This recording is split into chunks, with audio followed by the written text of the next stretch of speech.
Assalamualaikum warahmatullahi wabarakatuh. A'udzubillahi minasyaitonirrajim. Bismillahirrahmanirrahim. Alhamdulillahirabbil alamin wassalatu wassalamu ala alihi washabihi ajmain amma ba'du. Puji syukur kehadirat Allah Subhanahu wa taala, berkat rahmatnya kita dapat dipertemukan dalam pertemuan ini. Salawat serta salam tak lupa kita hanturkan kepada junjungan Nabi kita Nabi Muhammad Sallallahu Alaihi Wasallam. Pada kesempatan ini izinkan saya memperkenalkan diri, yaitu nama saya Diah Ayu Setianingsih dengan NPM 2101010026. Di sini izinkan saya untuk menjelaskan tentang materi khusus Al-Quran. Baiklah, di sini saya akan menjelaskan tentang khusus Al-Quran. Nah, di sini sudah ada yang tahu belum apa sih khusus Al-Quran?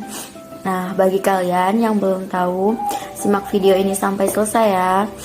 Khusus Al-Quran itu pengertiannya terbagi menjadi dua, yaitu yang pertama secara etimologi dan yang kedua secara terminologi.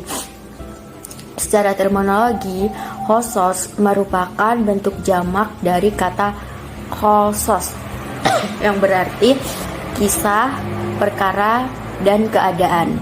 Nah, secara terminologi, khosos Al-Quran adalah kisah-kisah di dalam Al-Quran yang menceritakan keadaan umat-umat terdahulu dan nabi-nabi mereka serta peristiwa-peristiwa yang telah terjadi pada masa lampau atau masa lalu. Nah, masa sekarang dan masa yang akan datang. Jadi, pengertian khusus Al-Quran ini yaitu menceritakan kisah-kisah yang di dalam Al-Quran, keadaan umat zaman dulu, zaman sekarang, dan zaman yang akan datang. Nah, materi selanjutnya yaitu ada macam-macam khusus Al-Quran. Macam-macam khusus Al-Quran ini menurut Mana al-Qadhanan, kisah Al-Quran ini dibagi menjadi tiga, yaitu yang pertama kisah Anbiya. Kisah Anbiya ini yaitu kisah yang mengandung dakwah mereka kepada kaumnya, mukjizat-mukjizat yang memperkuat dakwahnya, sikap orang-orang yang memusuhinya, tahapan-tahapan dakwah dan perkembangannya serta akibat-akibat yang diterima oleh mereka yang mempercayai dan golongan yang mendustakan. Contohnya yaitu seperti kisah Nuh, Ibrahim, Musa, Hasan, Isa, Nabi Muhammad SAW, dan nabi-nabi serta rasul lainnya. Dan yang kedua yaitu kisah yang berkaitan dengan peristiwa-peristiwa yang terjadi pada masa lalu dan orang-orang yang tidak dipastikan kenabiannya, yaitu seperti kisah Talut dan Jalut, Nabil dan Khobil, dua orang putra Adam, Ashab al-Kahfi, Zulkarnain, Qarun, Ashabal Sabti, Maryam, Ashab al-Khunait, Ashab al-Fil, dan lain sebagainya. Dan kisah yang selanjutnya yaitu kisah yang ketiga, yaitu kisah yang berhubungan dengan peristiwa-peristiwa yang terjadi pada masa Rasulullah. Contohnya yaitu seperti Perang Badar dan Uhud pada surat Al-Imran, Perang Hunayan dan Tabuk pada surah Taubah, Perang Ahzab dan Lam surat Al-Ahzab, Hijrah Nabi, Isra Mi'raj, dan lain sebagainya. Baiklah, materi selanjutnya yaitu tentang karakteristik khusus Al-Quran. Karakteristik khusus Al-Quran ini yaitu yang pertama, kisah-kisah yang terdapat di dalam Al-Quran itu merupakan sebuah karya sastra yang sangat agung. yang memiliki tema-tema tertentu dan tujuan-tujuan materi tertentu. Nah, karakteristik kedua yaitu di dalam Al-Quran tidak menceritakan sebuah kejadian dan peristiwa-peristiwa secara berurutan dan tidak juga tidak memaparkannya secara panjang lebar.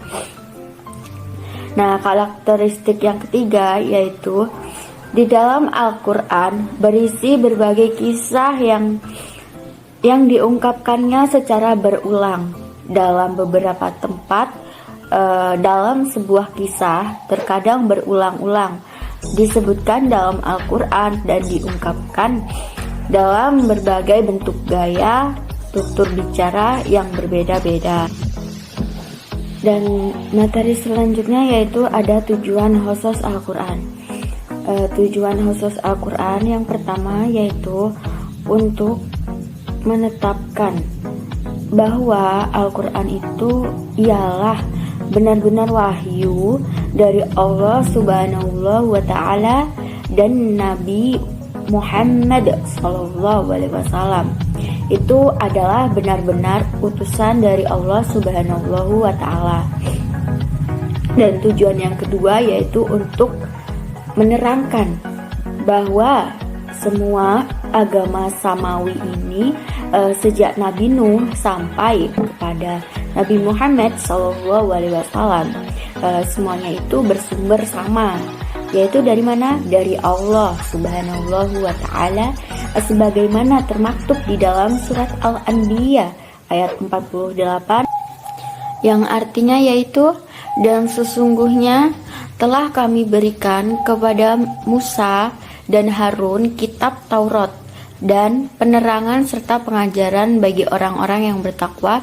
Surat Al-Anbiya ayat 48. Dan tujuan yang ketiga yaitu untuk menjelaskan bahwa agama samawi ini mentauhidkan Allah Subhanahu wa Ta'ala, bahwa Allah itu Esa dan Tuhan bagi semuanya.